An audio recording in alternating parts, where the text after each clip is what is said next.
I think this is not only obviously the biggest fight of Terence Crawford's career, but in a career that's filled with almost nothing but huge fights, this is the biggest fight of Canelo Alvarez's career.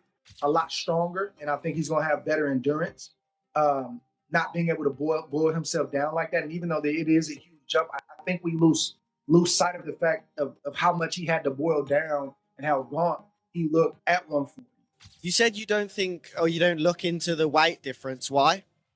Well, you know how to box. When you're as skillful as Terence Crawford is, weight don't really matter. Ahead of the highly anticipated clash between Canelo Alvarez and Terence Crawford, Max Kellerman has shared his final thoughts on the matchup. As part of Netflix's elite broadcast team for this blockbuster event, Kellerman offers his trademark sharp analysis and historical insight on what is shaping up to be one of the most significant fights in modern boxing. A great chin. But in terms of if you want to go skill for skill, especially the recent version of Canelo, who's had to turn into a seek and destroy guy, who had to learn as his career went on to cut off the ring and not just follow guys around. Like Lara, Trout, Floyd, he followed those guys around. He had trouble because he's really a natural counterpuncher who wants you to come to him. But in recent years at super middleweight, he's gotten really good at cutting off the ring. Again, last fight notwithstanding. So as an overall suite of skills, recent vintage, it's been Crawford. Okay. But Canelo also is skilled and has a larger skeleton than Crawford. No matter what they weigh, Canelo's the bigger guy. Kellerman boldly declares the Canelo Alvarez versus Terence Crawford fight as the most watched championship fight in nearly 50 years. He draws a comparison to the historic 1978 Muhammad Ali-Leon Spinks rematch, which drew an astounding 90 million television viewers. According to Kellerman, with Netflix broadcasting the event, this isn't just another mega fight. It's a turning point in boxing's reach and business model, with the potential to attract audiences far beyond traditional pay-per-view numbers. But like, where would you rank this fight out of your top 3 to 5 of all the boxing fights you've called, you've experienced, you've watched? In terms of the magnitude. Yeah, of the magnitude. Fight? Yeah. I mean, of the fights that I've called ringside, it might turn out to be number 1. I've done Pacquiao fights. I've done Mayweather fights. I've done Anthony Joshua against Klitschko. Those are big fights. But this will, listen, because of Netflix, this will be the most watched fight, championship fight, in almost 50 years.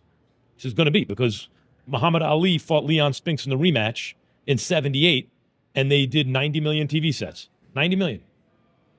And since then, what has even come close?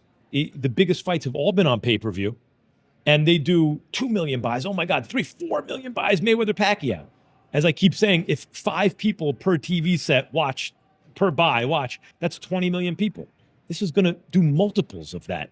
So so when you look at it from like a commercial point of view, it'll easily be the biggest boxing event I've ever covered. At a recent press conference, fight promoter Dana White announced that Max Kellerman will return to the broadcast booth as part of Netflix's official commentary team for the highly anticipated Canelo Alvarez versus Terence Crawford showdown on September 13, 2025.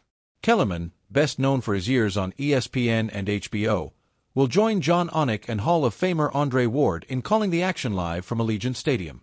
His inclusion marks a major comeback to televised boxing, and he expressed his excitement at a press event, calling the fight the perfect storm. Kellerman emphasized that both Canelo Alvarez and Terence Crawford are among the very best pound-for-pound fighters of this era, noting that while Canelo long held that distinction, Crawford has now earned his vote as the sport's top P4P talent. He highlighted how rare it is for 2 fighters of such caliber to meet, pointing out that historically only about 25 to 30 boxers have ever been regarded as the true pound-for-pound number 1, making this matchup all the more historic. To bring up the first member of our broadcast team. He is the best boxing analyst in the sport. Ladies and gentlemen, Max Kellerman.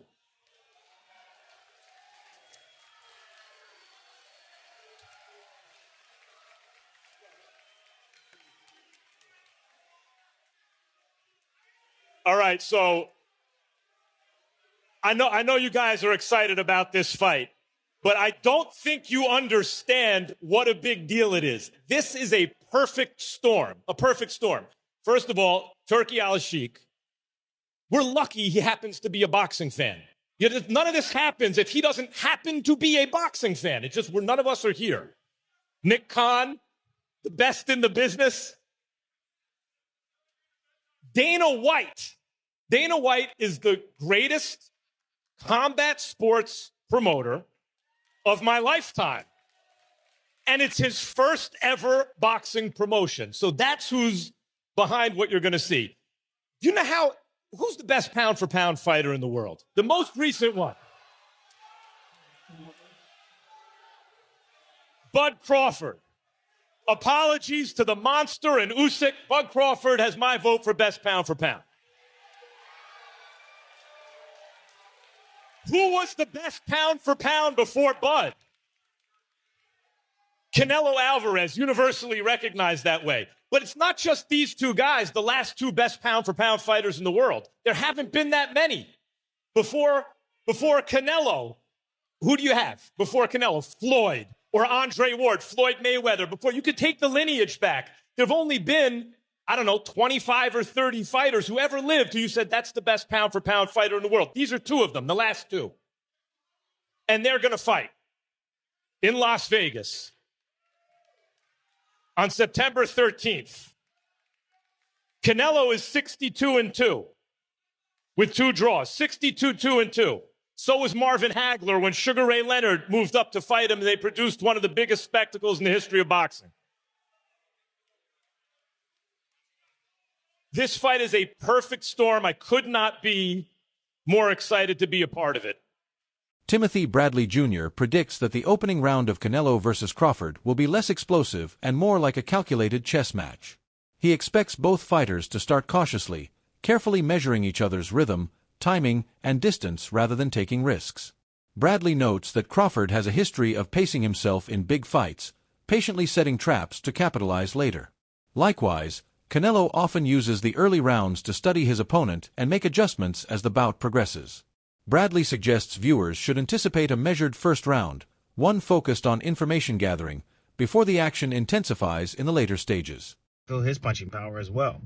In the beginning, it's all the position balance. Like both guys are trying to get balance and trying to find their rhythm, understanding their distance to where they can punch and at the same time avoid getting hit. It takes Crawford a little bit more time than I would say Canelo to get right to it. Canelo, although he is a prolific counterpuncher, fantastic counterpuncher, he tends to find his spots a lot quicker. And the indication of that is when, if you look at any of the boxers that Canelo has faced, Trout, even Danny Jacobs, even when he fought against Charlo, you just check out the first round. He usually takes off, just feels the power, cruises, see what these guys know, couple of feints, level changes, gathering information, right? Crawford does the same and similar things. So I think the first round is going to be a real calm and cautious round by both fighters. But in the second round, Canelo's going to start applying that pressure, man. Pre-engagement with Crawford is a little bit more difficult than a Charlo, okay? Let me explain this. So pre-engagement is the movements before you get into that sweet spot, which is mid-range, to be able to let your hands go, right?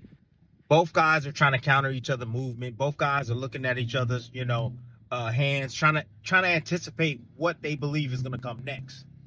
During those periods right there, Crawford is one of the best at it, okay? Because he's smart. He's cerebral. Like a fighter to a fighter, we can feel when another fighter is like, oh, he's on my rhythm. WBC lightweight champion Shakur Stevenson remains firm in his prediction that Bud Crawford will not only defeat Canelo Alvarez, but could potentially stop him.